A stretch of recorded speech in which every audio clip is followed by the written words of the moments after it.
we'll trust that it's working.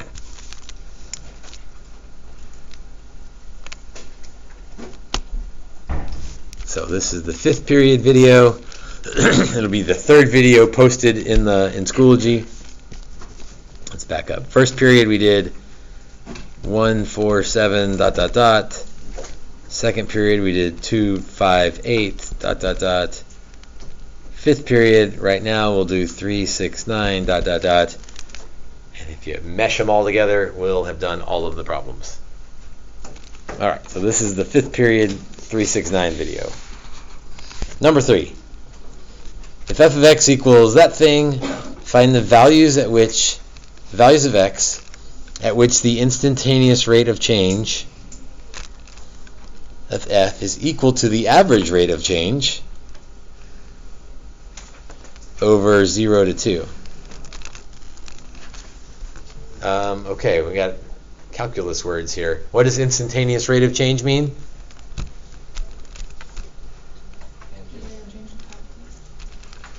Slope of a tangent line just means derivatives.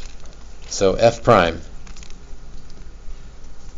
is equal to the average rate of change. What's average rate of change mean?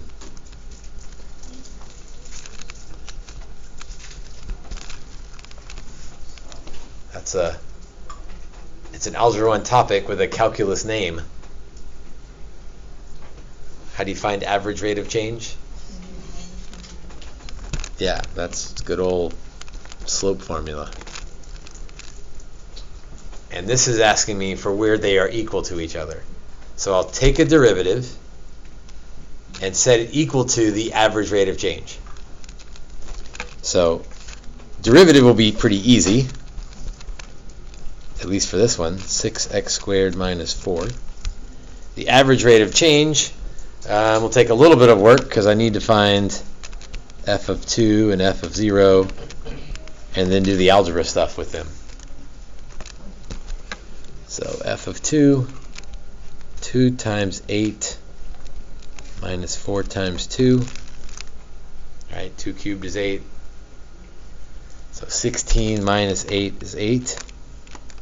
F of 0, well, they gave me a nice one there, is 0. So 8 minus 0 over 2 minus 0 is 4. So there's my average rate of change. Here's my instantaneous rate of change. And I want to know where they are equal to each other. I want to know where the IROC equals the AROC. 6x squared minus 4 equals 4. All right, well, now it's an algebra problem, right? 6x squared equals 8. X squared equals 8 sixths. Which means x equals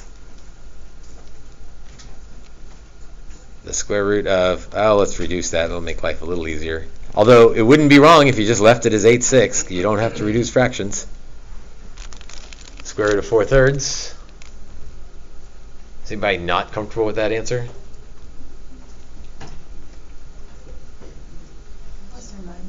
Plus or minus? Why plus or minus? You put the square root on, you better put the plus or minus on there. Now this one's has a double trick in it, and if you're halfway smart, you might get it wrong. If you're really smart, you'll get it right. But if you're really not smart, you might get it right because you make both errors and you're okay. The rest of this is, so where did they equal on the interval 0 to 2? Well, negative root 4/3 is not on that interval, so I have to throw out the negative one. So I'm back to only the positive one. So if you had forgotten the plus or minus to begin with, you might get the problem right sort of accidentally.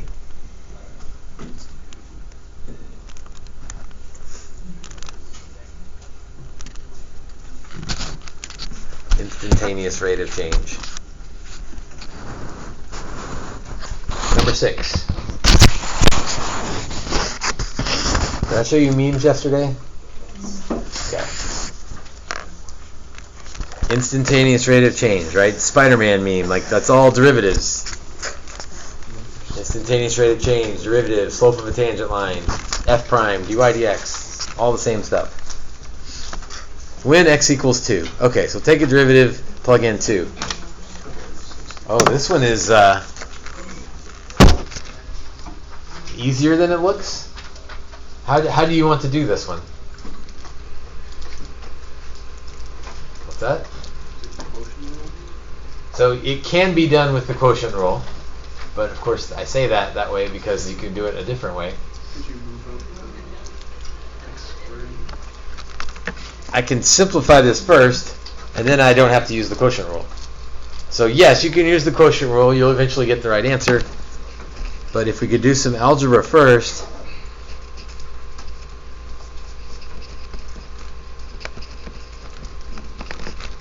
we could avoid the quotient rule and have a much easier problem on our hands. So I'm just going to divide them all by x squared.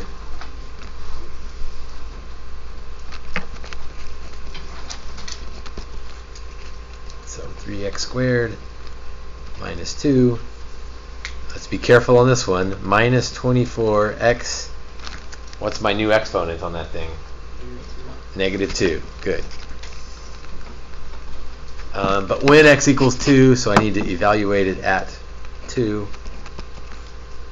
So 3 times 4 minus 2 minus, I'm going to rewrite that negative 2 is in the bottom now. 2 squared is 4. Safe stop, if it wasn't a multiple choice answer, we'd be good right there. 12 minus 2 minus 6. 10 minus 6 is 4.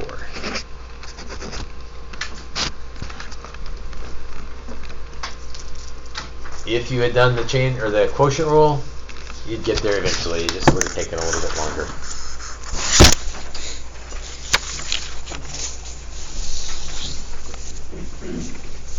Number 9.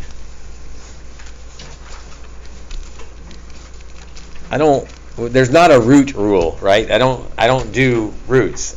I do powers. So I'm going to rewrite this as a power.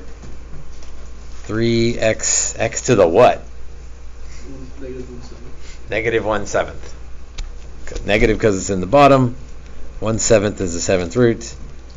And then minus cosecant of x. Okay, now I'm ready to do the power rule.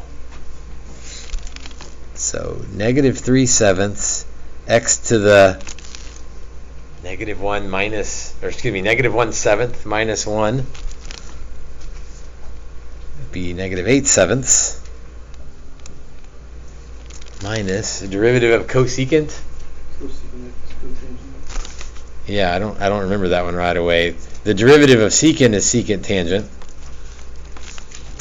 So the derivative of cosecant is negative cosecant cotangent. Alright, let's see if we got anything that matches that.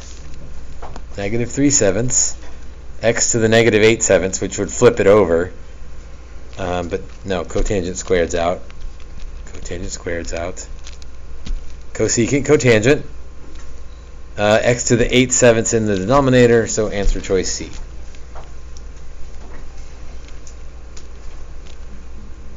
So that one, what did that have? A power rule and a trig rule. But it did not use quotient or product or chain. It's just the power was tricky and the trig was tricky. Number 12. I don't want to star it because I don't want to emphasize it like it's more important than the others. But number 12 is from the day 1 stuff that we haven't seen in a while. And so it's not hard, but it's one that people miss because they get so focused on all the rest of the stuff that they forget that, what does that look like? You see something like that, your brain should think, wait a minute, I'd recognize that. What is that? Do you recognize what that is? Limit as h goes to 0 of f of x plus h minus f of x all over h. Does that look familiar? I hope so. That's the definition of a derivative.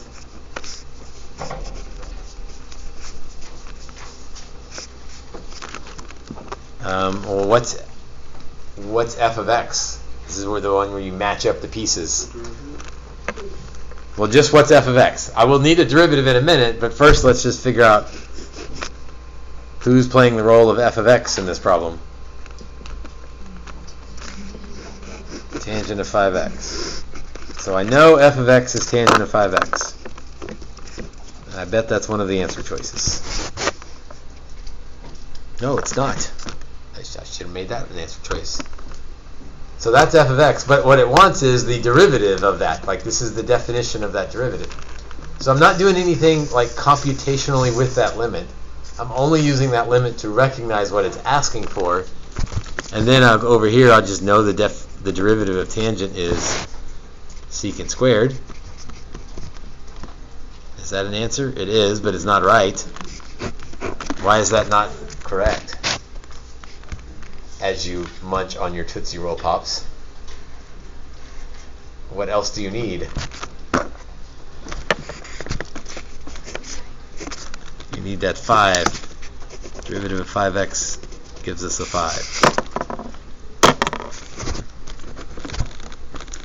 C will be a very common wrong answer, because people took the wrapper off their Tootsie Roll Pop and then just set it down. No, eat the whole thing. Go all the way to the middle, but only one step at a time. You can see that number 14 is kind of similar in terms of recognizing what they're asking. 15. Oh, 15 is sort of like that homework problem we worked earlier, because I've got a power rule, but then I've got a quotient rule inside the power rule. Lovely. So 5 times all of that to the 4th. That's the easy part. Is that one of the answers? You get away with doing that? Yeah, that's answer C. Why is C not right?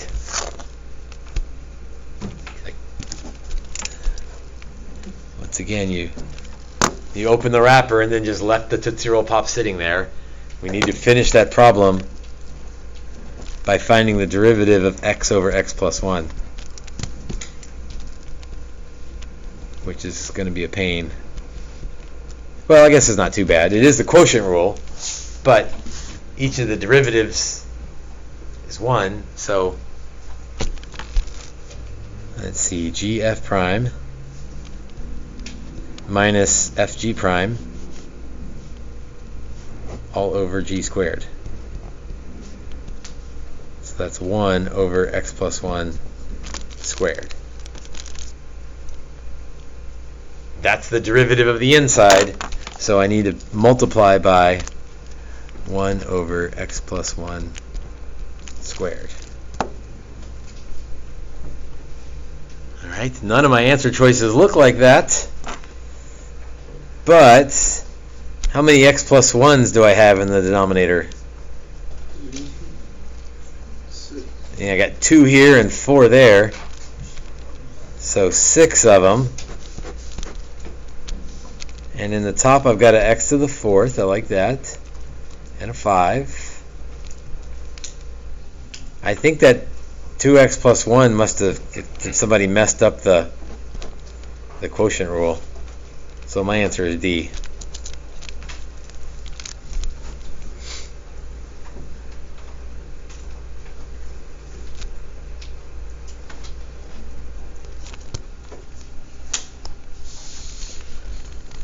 Last one. Which of the following is an equation of the line tangent to the graph?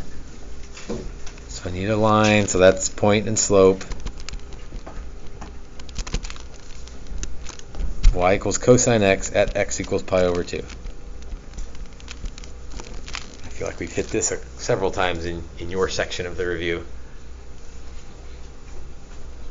Equation of the tangent line. So I need a point and a slope. How do I find the point? Plug it in. So y at pi over 2, not a derivative now, just the y, just the original function.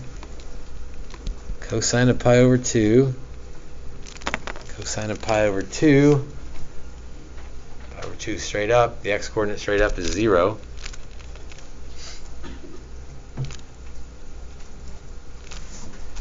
And then I need a slope, which is the derivative.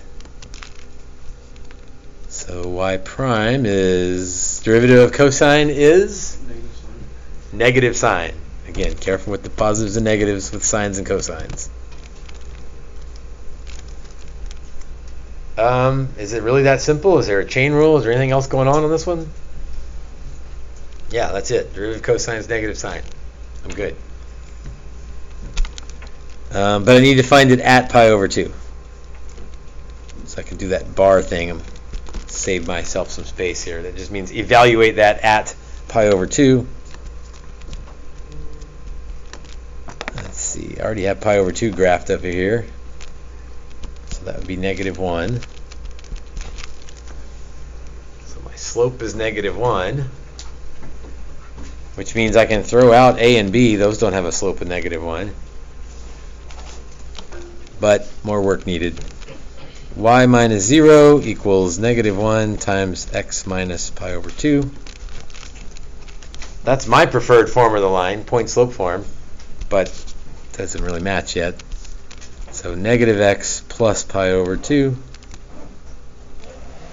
would be answer choice C. And you see what the error for D? This is so frustrating. You do all of that work, and the error for D is if you didn't distribute the negative sign, you'd get D.